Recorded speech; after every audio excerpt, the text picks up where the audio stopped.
आज हम लोग साइंस के टॉप 20 क्वेश्चन को देखेंगे। तो आइए देखते हैं। पहला क्वेश्चन, सबसे कठोर धातु कौन सा है? इनमें से सबसे कठोर धातु कौन सा है? तो क्रोमियम हो जाएगा सबसे कठोर धातु। सबसे मुलायम धातु है सोडियम। कैल्शियम क्या है? दांतों में पाई जाती है। लिथियम को कहा जाता है सबसे हल्की धातु है लिथियम। सबसे हल्की धातु है लिथियम। कौन से अधातु ऊष्मा और विद्युत के सुचालक हैं?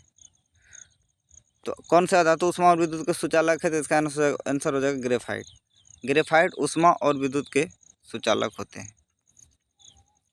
सबसे ऋणात्मक तत्व कौन से हैं? सबसे आवर्त सारणी का सबसे ऋणात्मक तत्व है फ्लोरीन। सबसे ऋणात्मक है फ्लोरीन। सबसे इलेक्ट्रॉन बंधुता किसके पास होती है? तो क्लोरीन के पास। सबसे इलेक्ट्रॉन बंधुता वाला तत्व है क्लोरीन। सबसे अधिक ऋणात्मक है फ्लोरीन। लिथियम सबसे हल्की धातु है, सोडियम सबसे मुलायम धातु है। सबसे तन्य धातु कौन सा है? कौन सा धातु है जो सबसे अधिक तन्य है, मतलब बहुत लंबा दूरी तक इससे तार खींचा जा सकता है? इसका हो जाएगा सोना। कहा जाता है 1 ग्राम सोना से 1 किलोमीटर लंबा तार खींचा जा सकता है। तो सबसे तन्य हो जाएगा सोना। ऊष्मा और विद्युत का सबसे अच्छा चालक कौन है? तो चांदी है। तांबा का स्थान दूसरे नंबर पे आता है। अम्लराज में HCl और HNO3 का अनुपात क्या होता है? अम्लराज में होता क्या क्या है? अम्लराज में होता है HNO3 यानी नाइट्रिक अम्ल प्लस 3HCl, 3 हाइड्रोक्लोरिक अम्ल। तो हो जाएगा HCl और HNO3 पूछा है तो 3:1 हो जाएगा। 3:1 हो जाएगा। इसका आंसर बी। इताई रोग किस धातु से होता है? तो इताई रोग का मुख्य कारक है कैडमियम प्रदूषण। कैडमियम प्रदूषण के कारण इताई रोग होता है। क्षारीय मृदा धातु आवर्त सारणी के किस वर्ग में पाया जाता है? आवर्त सारणी के पहला वर्ग में क्या है? क्षारीय धातु है, और दूसरा वर्ग में है क्षारीय मृदा धातु। तो ऑप्शन हो जाएगा 2। अगला है आवर्त सारणी के किस ब्लॉक में अक्रिय गैस को रखा गया है? आवर्त सारणी के कई ब्लॉक्स हैं।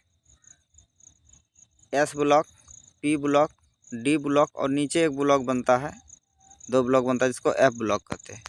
तो आवर्त सारणी के किस ब्लॉक में अक्रिय गैस को रखा गया है? सबसे लास्ट में है अक्रिय गैस, तो हो जाएगा P ब्लॉक में। P ब्लॉक हो जाएगा ऑप्शन बी। टिबिया नामक हड्डी शरीर के किस अंग में पाया जाता है? तो टिबिया नामक हड्डी शरीर के टांग में पाई जाती है, पैर में पाई जाती है टिबिया। सबसे लंबी हड्डी फीमर कहाँ पाई जाती है? जांघ में। तो पैर हो जाएगा इसका डी। लाइपेज शरीर के किस अंग से स्रावित होता है?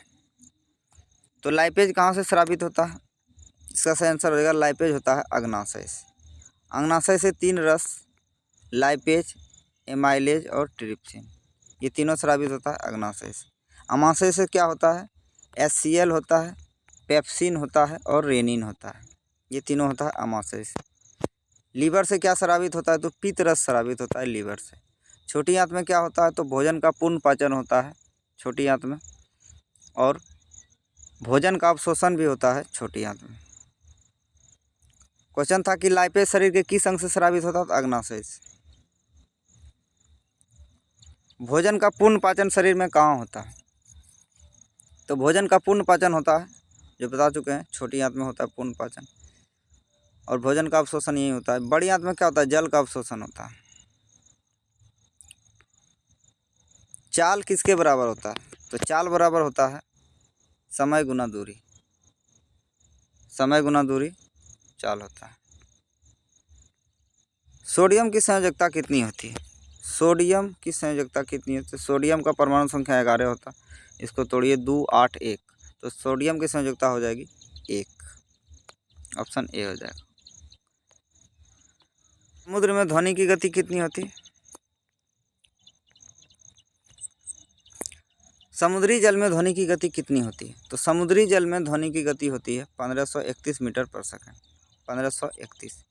5130 क्या है? तो लोहा में है 5130। 6420 किस में है? तो एल्युमिनियम में हो, होता है 6420 मीटर पर सेकंड। तो समुद्र में पूछे तो 1531। गतिज ऊर्जा सदैव कैसा होता है, धनात्मक, ऋणात्मक या उदासीन? तो गतिज ऊर्जा हमेशा धनात्मक होता है। गतिज ऊर्जा का फॉर्मूला होता है 12mv²। यह है गतिज ऊर्जा का, गतिज ऊर्जा, काइनेटिक एनर्जी। मोमबत्ती किसको किस में बदलता है? मोमबत्ती किसको किस में बदलता है? तो मोमबत्ती रसायन ऊर्जा को प्रकाश ऊर्जा या ऊष्मा ऊर्जा में बदलता है। मोमबत्ती रसायन ऊर्जा को प्रकाश ऊर्जा में बदलता है। विद्युत को यांत्रिक में कौन बदलता है? तो विद्युत को यांत्रिक में बदलता है कौन? तो विद्युत मोटर बदलता है विद्युत को यांत्रिक में। सबसे छोटी कोशिका किसकी होती है? तो सबसे छोटी कोशिका होती है माइकोप्लाज्मा की। सबसे छोटी कोशिका किसकी होती है? तो माइकोप्लाज्मा की। सबसे बड़ी कोशिका शुतुरमुर्ग के अंडे की। सबसे लंबी कोशिका तंत्रिका तंत्र की होती है। शुष्क बर्फ किसे कहा जाता है? तो CO2 को शुष्क बर्फ कहा जाता है। तो ऑप्शन ए हो जाएगा, कार्बन डाइऑक्साइड को शुष्क बर्फ कहा जाता है। चूना का pH मान कितना होता है? तो चूना का pH मान होता है 14, जल का 7, चूना 14, नींबू 2.4, ब्लड 7.4, समुद्री जल 8.4। ये सब होता है pH मान।